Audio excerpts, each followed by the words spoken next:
ប្រិយមិត្តជាទីមេត្រីថៃ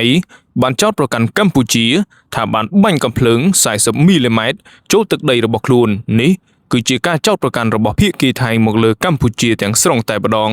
បើតាមការផ្សាយចេញពីក្រសួងការពារជាតិកម្ពុជាលោកជំទាវអាយុដំសេនីយ៍ឯកម៉ាលីសូជីតាអ្នកនាំពាក្យក្រសួងការពារជាតិនៃព្រះរាជាណាចក្រកម្ពុជាសូមជម្រាបជូនសាធារណជនអ្នកសារព័ត៌មានជាតិនិងអន្តរជាតិមេត្តាជ្រាបថានៅថ្ងៃទី5ខែកុម្ភៈឆ្នាំ2026នេះមានបណ្ដាញសារព័ត៌មានថៃមួយចំនួនបានផ្សព្វផ្សាយថាបន្ទាន់កងទ័ពភូមិភាគទី2បានរកឃើញថាភាគីម្ខាងទៀតបានបាញ់គ្រាប់បែក40មីលីម៉ែត្រធ្លាក់នៅក្បែរភូមិឋានទីហ៊ាន Plan Hin Phetkon អ្នកនាំពាក្យក្រសួងការពារជាតិនៃព្រះរាជាណាចក្រកម្ពុជាសូមធ្វើការបដិសេធចោលទាំងស្រុងនៅការចុះផ្សាយរបស់បណ្ដាញសារព័ត៌មានថៃខាងលើនិងសូមអះអាងថាជាព័ត៌មានប្រឌិតคล้ายៗផ្ទុយពីការពិតទាំងស្រុងក្នុងគោលបំណងបំភាន់ដល់សាធារណមតិនិងធ្វើឲ្យស្ថានភាពនៅតាមបណ្ដោយព្រំដែនកម្ពុជាថៃមានភាពតានតឹងបើយោងតាមសារព័ត៌មានដែលទទួលបានពីយុទ្ធភូមិភាគទី4នៃកងយុទ្ធពលខេមរៈភូមិន្ទរបស់កម្ពុជាបានបញ្ជាក់ថាក្រុមទំនាក់ទំនងរបស់យុទ្ធភូមិភាគទី4របស់កម្ពុជា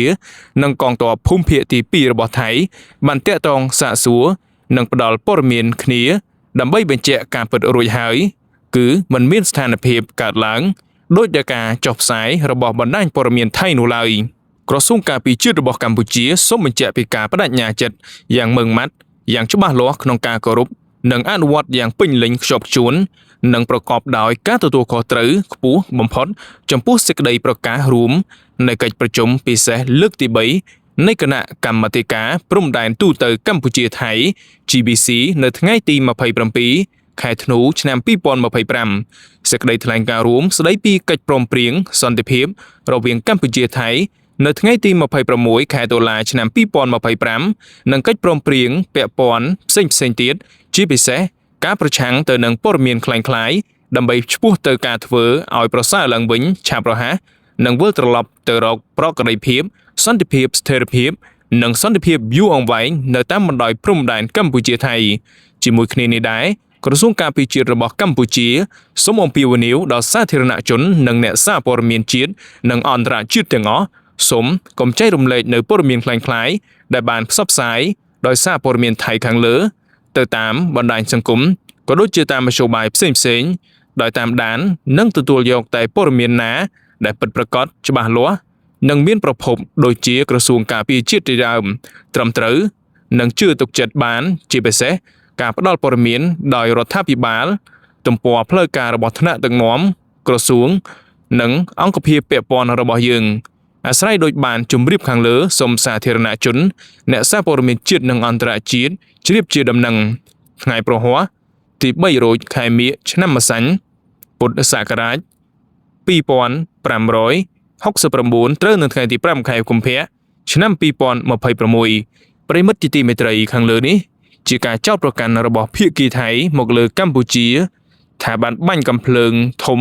40មីលីម៉ែត្រទៅក្នុងទឹកដីរបស់ខ្លួនជារឿយៗថៃតែងតែប្រឌិតនៅរឿងដែលមិនពិតដើម្បីមានលេសក្នុងការធ្វើសង្គ្រាមក៏ដូចជាបាញ់មកលើទឹកដីកម្ពុជា